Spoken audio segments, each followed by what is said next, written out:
Well, now I'd like to turn to two people that have been on the show before, but I'm really looking forward to tonight because they're going to talk about P48. And while I'm an O scaler, I know absolutely nothing about P48. I hear about it all the time. I've had people say you ought to be into it, you ought to do this, you ought to do that, and so forth. But I've just never taken the jump. So about, I don't know, 3-4 months ago, Paul Thompson started talking about P48 one night and how detailed he was working on making his track look and how much different P48 was from just, quote, standard O scale. And so that's what's brought this group together tonight. Paul, unfortunately, can't be with us this evening because of his illness. And I'm sorry about that. But I know that David and James will give us all the great information because they build in P48 and they're excellently modelers in it. So gentlemen, thank you so much for being here tonight. I'll turn it over to you. Good evening. Yeah, my father and I both model in Proto 48 O scale. He should be on this evening. I'm here. All right. I'm here. We're complete. I have to sit in a certain position tonight because I've got a light right behind me that gets bad. So I put my head in the way and that way I stay more in the spotlight than the light itself. So I will delve right in here. So I've built a fair share of turnouts in Proto 48. Everything is scale when it comes to O scale Proto 48. From your frogs, your guardrails, points, everything.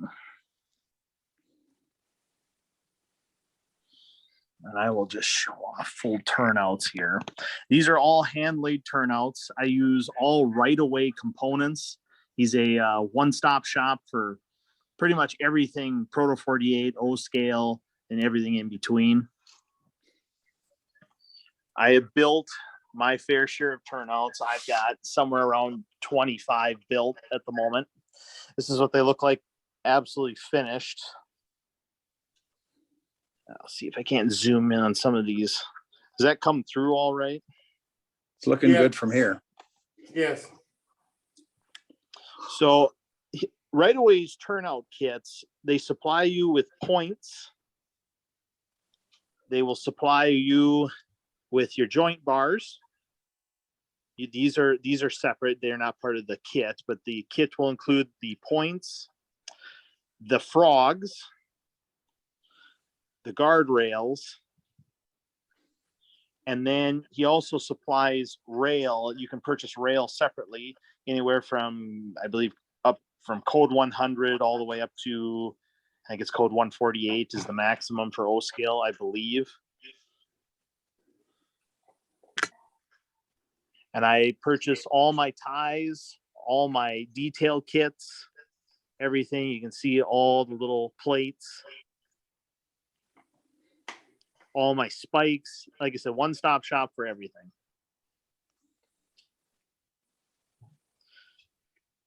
James, for us O-scale modelers who are most concerned about keeping the train on the track and getting the train to go through a switch, how much more difficult is modeling in P48 than just regular O-scale? It is no different than HO standards. I know it's hard to believe, like you've upscaled to O scale, but as far as Proto 48 goes, you're dealing no different than HO standards. What do you mean? I don't understand. Well, you know how small HO flanges are, how small HO track is, how small HO guardrails and frogs are. It's the same thing with Proto 48, except your scale.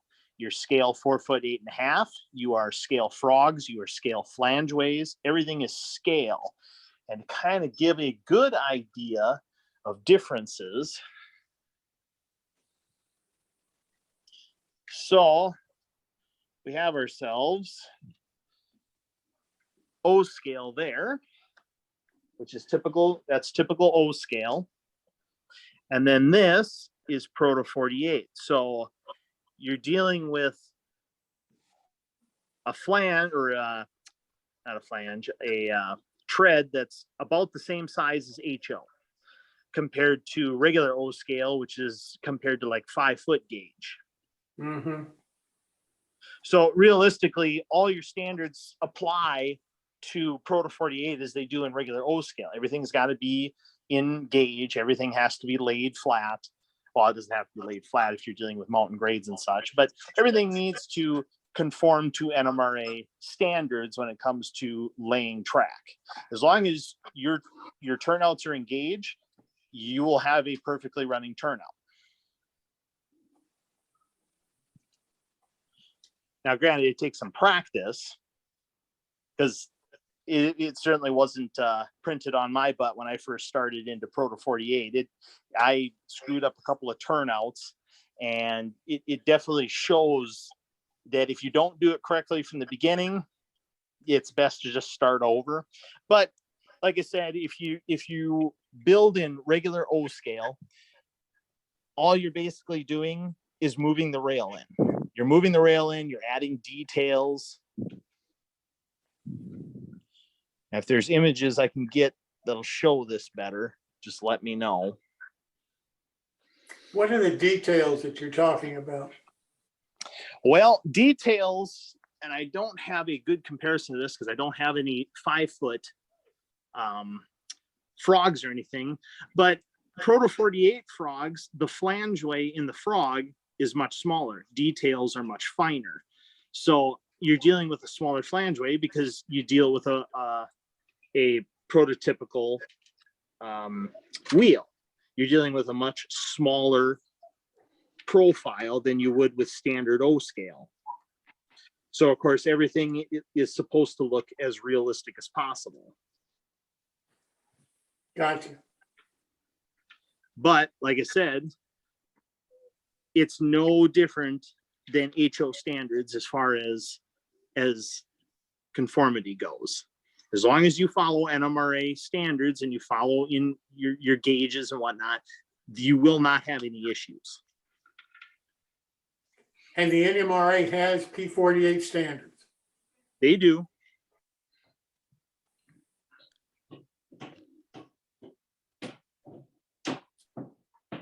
Like I said, Dad, if you can add more to it, just chime in. Sure. What he means by the HO standards, Jim, is that the flange on a Proto 48 wheel is about 30 thousandths thick and about 25 thousandths high, which equals about 1 inch by 1.5 inches in O scale. But that flange is basically the same size as an HO flange. Their wheels, of course, are much smaller because they're modeling in 1/87th. So they're 33-inch wheels, half the size of most scale. But the flange basically is the same size as an HO flange. And so the cars will stay on the track as easily as they do on HO, as long as you're dealing with much tighter standards. You don't have as much play as you do in standard O scale. The standard O scale wheel, I think they've changed it now to 145 thousandths wide, the tread. The old one was 172, so it was a much wider wheel. That's kind of where O scale started, with big wheels, kind of like Lionel wheels. They didn't have that monstrous flange like Lionel had, but they still had a wide wheel, which your track work could be, less than perfect, and the cars would stay on the track. You move to Proto 48, things become much tighter. Your tolerances are much smaller, but it's no different than HO scale. And you'll notice HO people have no problems keeping stuff on the track, running through turnouts. And the track is wider, but all your tolerances are the same tolerances as what HO has to deal with. So there's people out there hand laying HO tracks. So if they can do it, we can do it. But it's always been kind of this idea that, well, the tolerances are far too tight for O scale. It's miserable to run. Well, you got to get the gauges and such, because you are dealing with 20 to 30 thousandths, 20 to 30 thousandths between rails.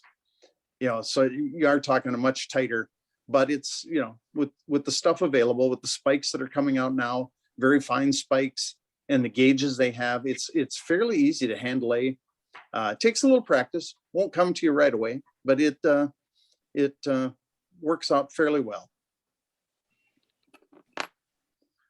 But I haven't built a layout yet, so I'm basically the machine guy. So I start off, here's that wheel I was telling you about, in a tin plate wheel. This is what originally they were using, and you could run over some pretty rough track with that thing, and it's not coming off the rail. So now O scale has gone down to, and this is a 145 wheel. This is a 36-inch wheel, but it's a O scale wheel. It's got a little bit bigger flange, but it's much more refined than the older O scale wheel.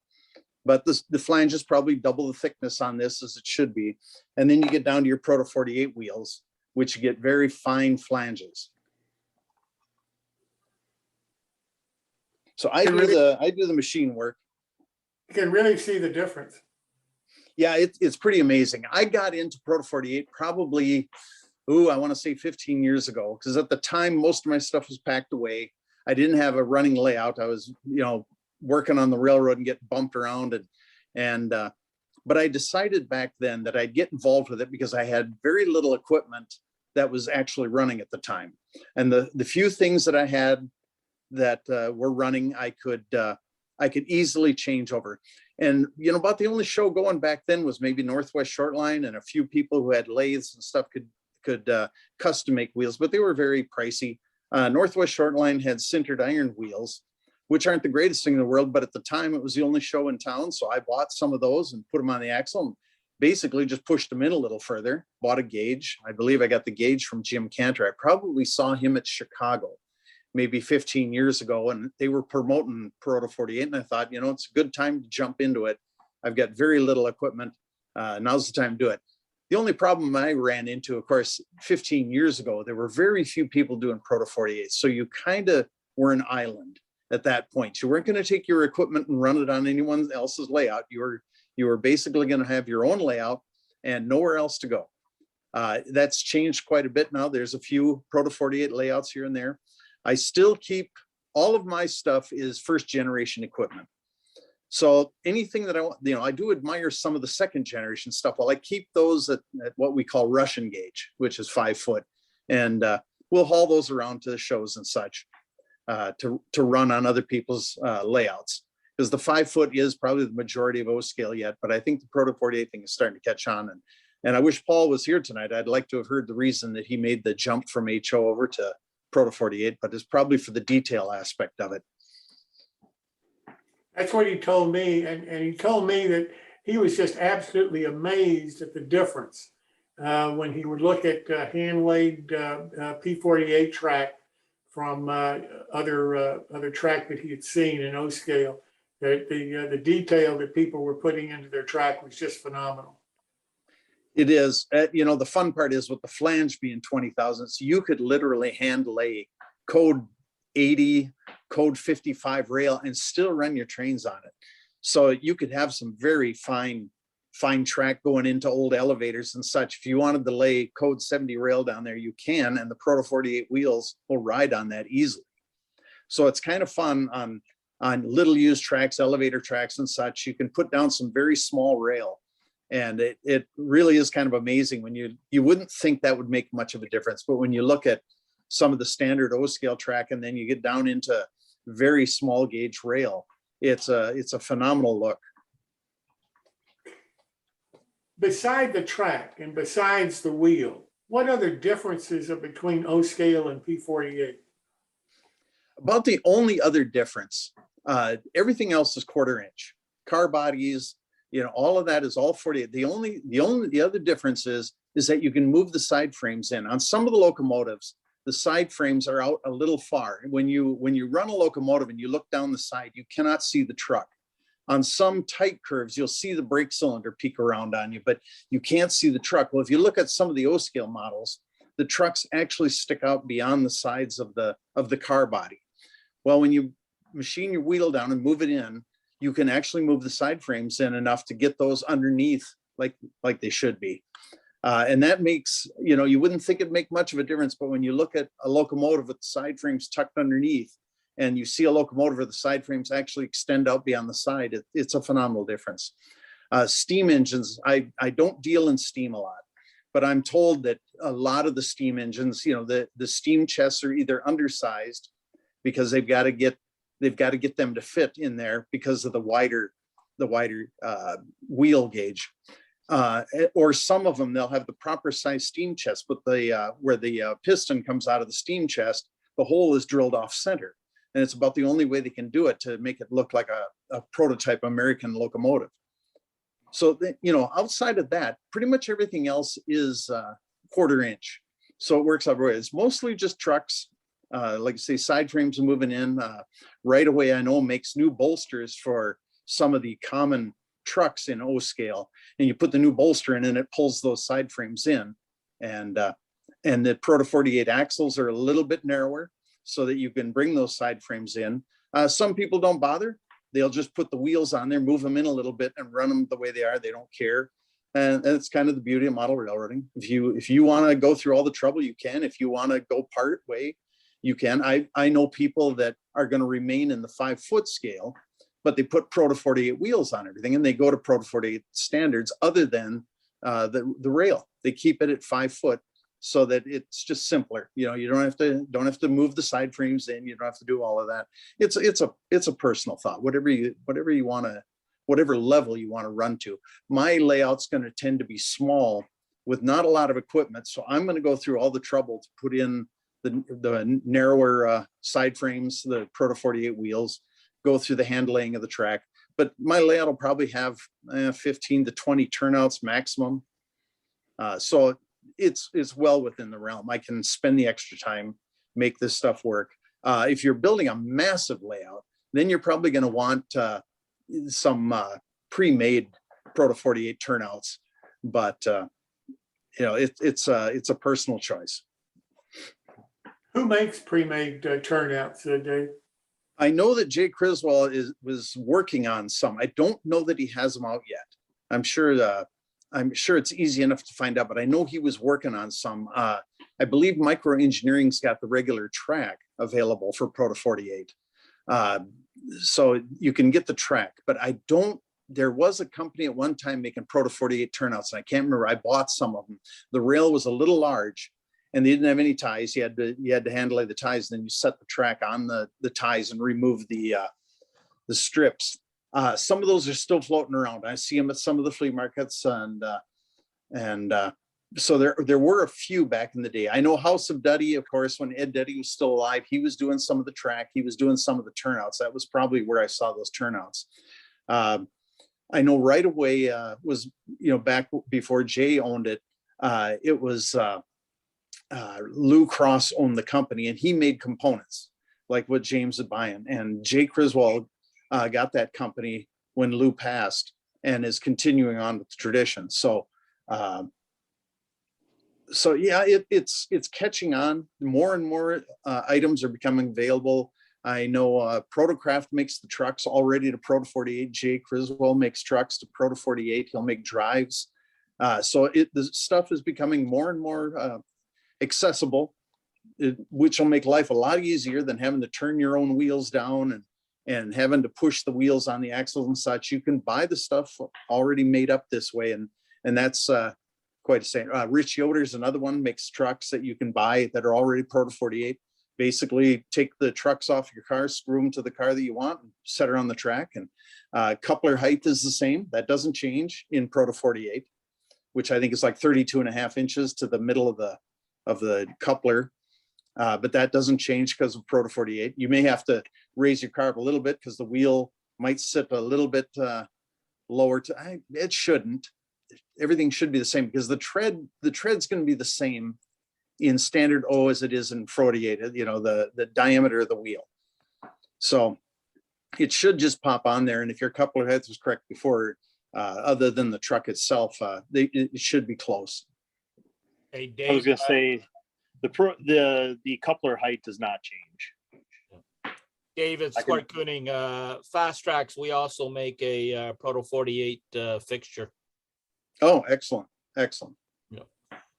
Phil, I use, we're using 125 rails, what I'm using. James, what are you using for yours? I use 125 as well. Oh, okay. Code It's all 125 typical. is what we're using. Yeah. Yep. And that comes out to what weight of rail is Just that? maybe about a hair over 100-pound rail. Oh, It comes okay. out to be in no scale. Sure. This is Jay. I can probably add a few things to that. Do it. Yeah. Please do. There's Yeah.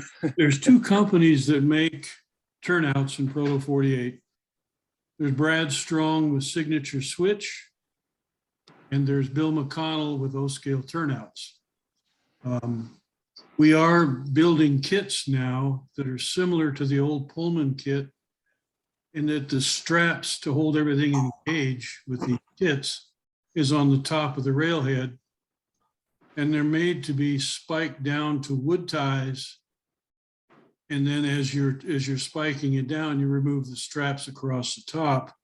And when you get done, you've got a turnout that was basically prefabricated, but you spiked it down yourself. As far as Flex Track goes, Micro Engineering makes it, but they make it for me. I own the die, and they make it in code 125, which is 1/8 of an inch high, and code 138, which is 138 thousandths. I don't know if that helps or not, but. Jay, could you repeat the two companies that make the turnouts? Other than the kits that I'm going to be making, you have Signature Switch. Brad Strong owns Signature Switch. He's actually making the prefabricated kits for me. And there's some write-up on that. And then Bill McConnell with O-scale turnouts builds them also. And the difference is Bill uses castings, some of mine, some of his own, for the points, the frogs, the guardrails, and so on. And the kits that Brad's building for me, the prefabricated ones, we're using my points, my frogs, my guardrails, my throw rods. We have a template for placing the ties. I sell tie kits and detail kits that will have gauge plates, rail braces, spikes, tie plates, and so on. Jay, what's your website, Jay? Right away, it's right-o-way.us.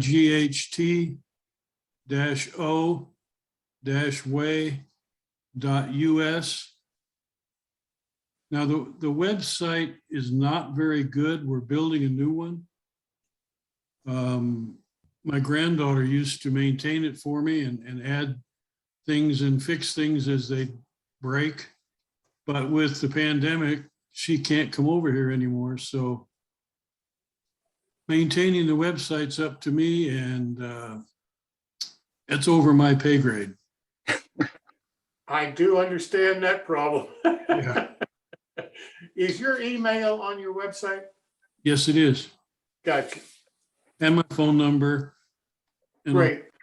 And yeah, we're coming out with more and more parts. I think we have 23 new parts that we're making masters and molds for different frogs and so on. See, when you guys see the future being of P48, I mean, What I can tell you is, Right Away has been in business since 1963, and it was strictly O-scale, 2-rail O-scale. Since I took it over after Lou's passing in late 2015, Proto 48 is probably close to half my business. It's growing. A lot of people coming from HO, 3-rail, O-gauge 3-rail are getting directly into Proto 48. I personally am still in O-gauge. I'm too old. I got too much junk to change now, but it's becoming more and more popular. And you do have to be careful when you lay your track. and lay your turnouts. But you have gauges, and it's basically like David said, it's HO flanges on an O-scale car, but it has a wider tracking area and it's carrying more weight. So they're actually probably a little more stable than HO. Let me ask you this, what tools, a modeler who wants to try to start laying his own track in P48 and his switches, what tools does he need to start with? I mean, what kind of track gauges and so forth? There's got to be several different kinds. Sure there are. But what would you recommend? There's no real Proto 48 tools other than the gauges. Fast Track sells some real nice gauges. I assume he has Proto 48. I know he has nice gauges. I have some that came from NCO shops, which is Paul Martinow. And I also have some that came from Precision Scale. They originally were Chemtron, the 3-point gauges. Some guys make their own. Getting back to standards, if you go to the NMRA website, they have all the standards you need for your wheels and your track work. And they'll give you your maximum, your minimum, and your ideal measurements. They give you, the back-to-back dimensions, the flange, the wheel, the flange ways, all that stuff. It's all in there. Mm-hmm.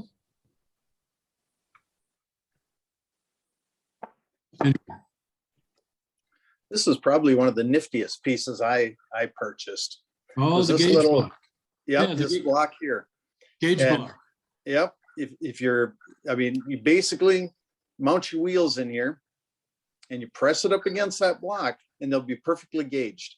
And it makes life so simple because you can put this wheel in here and press it together with a vise or a press, whatever you want to do. But when it bottoms out against this block, it's in gauge. And it's so nice to do that and then just pull the wheel out and you put the gauge to it and it's perfect. Yep. And that was a game changer because I was always pushing them on too far or not quite far enough. And then of course you put them in there and start squeezing a little bit and they go in too far. Then you're pulling them apart. That block is a game changer. Well, the other thing, David, you can use that for centering as long as you use the gauge block and leave the wheels mounted in it. You can slide the axle back and forth to get it centered. Oh, and I've done that a few times too. Oh, I've done So it a whole lot. Yeah. Truthfully, like for regular O scale, OW5, some people call it, which is what I model, so I'm not insulting myself. I make those things myself now. I just get some brass pipe, heavy wall brass tubing, cut it to length, and then mill out the center section to create the slot. And you've got a gauge block. So you can make them to any scale, HO, ON. Yeah. Yeah. Yeah, it's slick. Yep. They are slick. Yep. So You notice I told you that after you bought one of those expensive. I actually didn't spend that much for it. I bought it from a guy in Chicago who was getting out of it. Oh, okay. Darn. Yeah. Let me ask you all this, maybe you can tell me, is P48 to O scale the same as what used to be 17/64 to 1/4 inch? No, it isn't. P48 is actually, I think it started as AAR. And it was started back, I think, in the 50s. But think of it this way. You have P88, right? Or P87, excuse me, for Proto HO. They have P64 for S scale. It just denotes that it's supposed to be more to scale, more prototypical. Yeah. It's think ON3 and ON30. Yeah, ON3. Right, ON3 is exactly to scale. ON30 was built with the convenience based on HO, and O Yep. scale is built on the convenience of the old tin plate, which was a 5-foot gauge. Yep. Basically, Proto 48 is the same scale but a different gauge, Well, and slightly different actually, gauge. if you get to ON 30, it's actually ON 2.5 also. Right. Exactly. But it's the idea of, you know, it's the idea of people modeling Colorado narrow gauge with ON 30 Well, instead of moving the wheels out to do ON 3. So sure. Well, same. when Bachman started it, it was a great selling thing, a great tool, and it got a lot of people into narrow gauge modeling. And probably, Great. yeah, anyway, it's just that kind of the same thing. Yep. But I've been trying to find somebody that models in P64. I haven't been able to find one single person that I can talk to that says that they model in 164. 187, I've never heard of anybody modeling in 187. Well, I know that Northwest Shortline makes the wheels for Proto HO, I guess, or Proto 87. So somebody must do it. I I've met a couple of people who are doing it. About the only thing that's different is the wheel tread Mhm. and the flange. I think their rail is already 4'8.5". Well, I think the it's one close. spot HO deviated from O scale was that they actually made the proper gauge of the track, but their wheels are still huge. I So the people think doing it's, Proto 87 are going to the tiny, much smaller wheel, the actual It's- profile of the wheel. I think it's actually close to 4'8.6", but not exact. But it's far closer than 5-foot gauge, that's for sure. Right. Anyway, Jim, if I could speak for a minute about the Proto 64. I talked to this Jamie, I talked to a friend of mine who's into Proto 64, and he said he knows of one other person, and there's rumor of a third. So there are effectively 3 people that we know of that are modeling in Proto 64. And as was just mentioned, essentially, S-Scale has the right track gauge, the correct track gauge. So it's more of an issue of substituting a correct wheel profile. And of course, you have to be a little more careful with your flange ways and whatnot, because you've got that narrower wheel. But we're a little further along down the road than the O scale guys are too, for that matter. So that, but as was mentioned, you can get the wheels from Northwest Shortline. Freight cars, diesels are not too big of a deal, but obviously a steam locomotive is a bit of a trouble because that's a little harder to fix. So anyway, there's an S-scaler's perspective. I appreciate it so much. Thank you. David, James, let me ask you this. What advice would you give an O-scaler who's thinking about switching to P64? P48. P48. P48. If you're switching over and like I know a lot of people that would love to make the switch, but they just have far too much equipment. And I understand that. To make all that, to take 100 freight cars and swap it over, and they just figure to heck with it, I'll stay here. If you're switching over to O scale, I'd seriously consider the Pro 48, especially if you're going to have a small layout. You might as well detail the daylights out of it. And I can't think of a better way than doing the Proto 48 thing, especially when you can buy these kits for turnouts that have all of the adjustable tie plates for the turnouts, fish plates or angle bars, as some people call them, for the rail. I like to take my rail with a jeweler saw and cut a gap in the rail head every 39 feet. I don't go all the way through. I'll just cut the rail head and then put angle bars on either side. And that way it looks like you've got jointed rail, but yet the rail's continuous, because a lot of the track comes in 4-foot sections. But I would recommend if you're coming over to O scale to do the Proto 48 thing, it looks so nice compared to a lot of the O gauge, the bigger stuff. But like I say, I do understand if you have a massive layout and a lot of cars, it just doesn't make sense you might as well stay with what you've got. What you just said is what Paul Thompson told me was the reason that he went to P48, was that he was just absolutely amazed at the detail that he could put into the track. And that really is what sold him, was the track detail and the amount of, it started him looking at track for the first time. Prototype track for the first time. And he said it was really a learning experience to see what track really looked like and what you could create the track to appear to look like on your model? Hey, listen, I model a 5-foot gauge, but I use all the tie plates and bar joints, and I cut my rail every 39 feet and all that. It looks a lot better, but you can do a lot with just using straight O scale. Yep, those parts are interchangeable. A tie plate doesn't care what it's gauged at. That's right. So basically, looking from the side, the 5-foot gauge doesn't look that bad. The only time it really looks bad is when you look at the end of the car and you see the trucks and the wheel sets on the end of the car. But looking from the side, it's kind of hard to tell a difference. You know, just to throw a weird thing out there, there are a couple of modelers that I know. Charlie Morrell is one of them. He models 5-foot gauge, but he uses Proto 48 wheels and Proto 48 flangeways. So his track is 5 foot wide, but the wheels are Proto 48 wheels gauged to 5 foot. So it's kind of a happy medium. Yeah. It looks better than the cookie cutter flanges on our early O scale stuff, but you know, the bottom line is everyone's got to do what they enjoy. And if someone else doesn't like it, they can leave.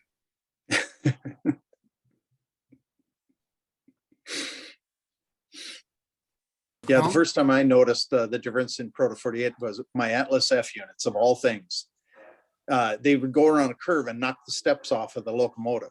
I think every person who's got an Atlas F, all the steps have been knocked off. And it isn't until you look down the side of the car body and you notice the trucks actually sticking out beyond the car body that you realize they're too wide. Yeah. Now you can, even at the 5-foot gauge, you can move those side frames in some. And I know some people with the narrower wheel, you can really bring the side frame in quite a bit. So you can avoid some of that. You can change the look, even if you're using 5 foot. With that narrow wheel in there, you should be able to bring the side frames in some. Yep. Has anybody had experience with all the brass imports in O scale, standard gauge or 5 foot? Because they're fine detailed, and then the clearances on the wheels are pretty fine as it is. But then to try to Proto 48 them with the frames, I think sometimes you run into problems. You got to machine the frames. Is that true? It all depends on what you're working on. Sorry, David, I didn't mean to interrupt. No, that's quite all right. I know Overland came out with kits for a while on a lot of their imports. Yes. It came with a bolster that was narrower. And all you did was change out the bolster and the wheel sets, and then you move the side frames in. And it was just that simple. That's right. One of my friends has done that on a few of his. He had somebody else do it for him, but Yeah. still all the stuff I see coming out is pretty much 5 foot. And Yep. Well, like Jimmy Booth at Glacier Park Models, when he brought in some of the SP steam engines, he brought in conversion kits that had Proto 48 drivers and lead trailing truck wheels and tender wheels. And you basically swapped them out and you had Proto 48. The only difference is the trucks were still gauged a little wide, so the wheels were inset a little bit more than you'd like to see. But, you know, some manufacturers have done that. You're right. Yeah, I had a friend who I did some Proto 48ing for him. Mhm. And one of the frustrating things, he always wanted the brake shoes to line up with the wheels. Well, on some of them, you just couldn't do it. But I did it to one truck and they were too narrow. And he called me and he said, "What is this?" And I said, "Well, you wanted the brake shoe to line up with the wheel." And he goes, "Yeah, but now the side frames are too narrow." And I said, "That's because Overland made a truck side frame. I think the prototype thickness of that truck side frame was like 8 inches. And I think that came out to 4 inches was the thickness they used. It was like a stamping. It was one of their last models. It was kind of poorly conceived. It was a stamped out side frame that was about 4 inches thick. And I said, "If you want me to move them out, I can. It's easy enough. But then your brake shoes aren't going to line up. Sure. So you got to choose which way you want to go with this." Well, you And know, he was super frustrated with that.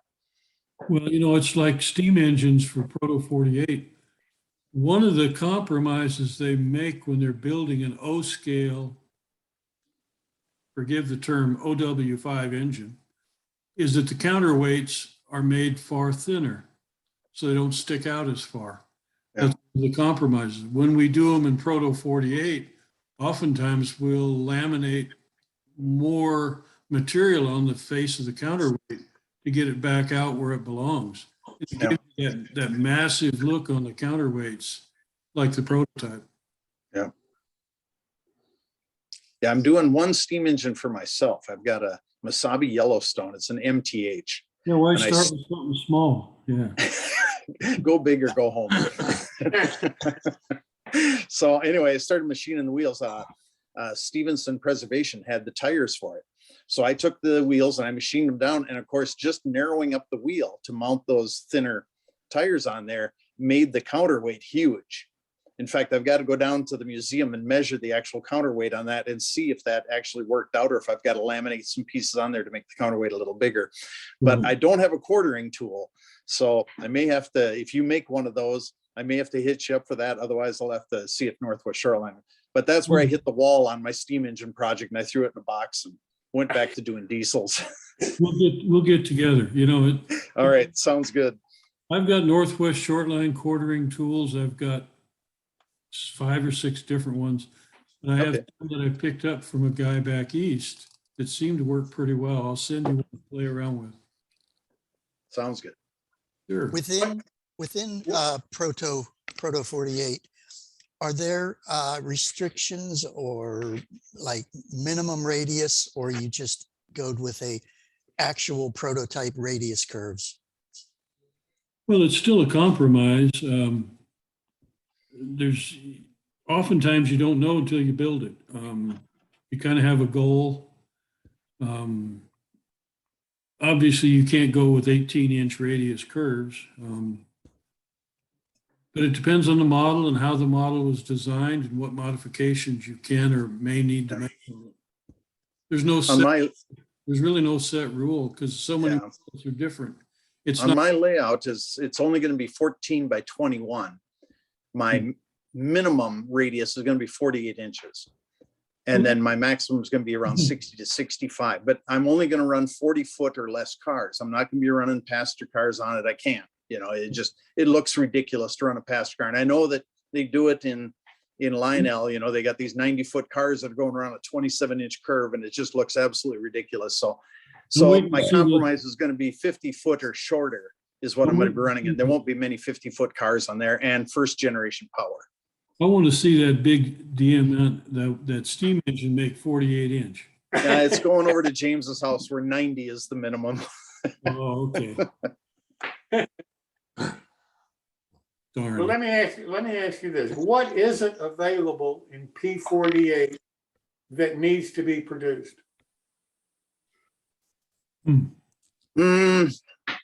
Gosh, I think something ready to run would be nice. Well, but you know, if you look at the Atlas SW8, that comes in 3-rail or in 2-rail O scale. That can be converted to Proto 48 in probably 15 minutes. Yeah. Some of the Sunset models take a little more, but I know we had your wheel sets and we dropped those into James's SD7, and that runs beautifully now. Yeah, that one's a little bit more difficult than the Atlas. Yeah. But yeah, James, that was probably what, an hour or so to convert it? If that. Yeah, it took about an hour. Most of it was just trying to figure out what the heck you were doing. Yeah. What did Jade do to us this time?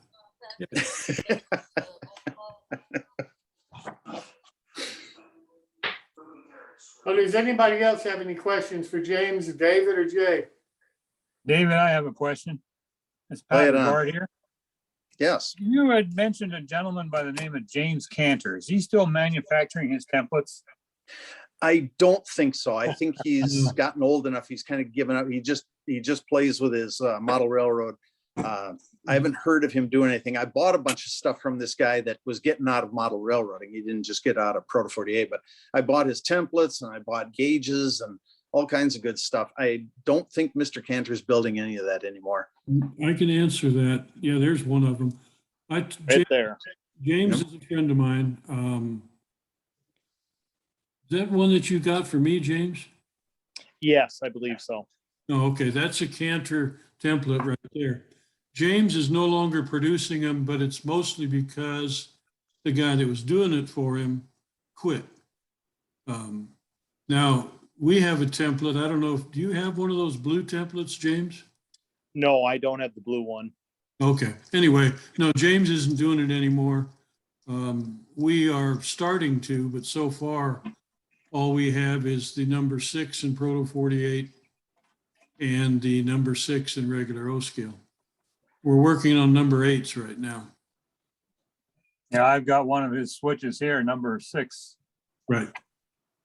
Now, he's still around and kicking. He's selling a lot of stuff on eBay, but he's still building stuff. I know he's doing a bunch with, I think, Mike's Train House or Atlas, some modern diesels.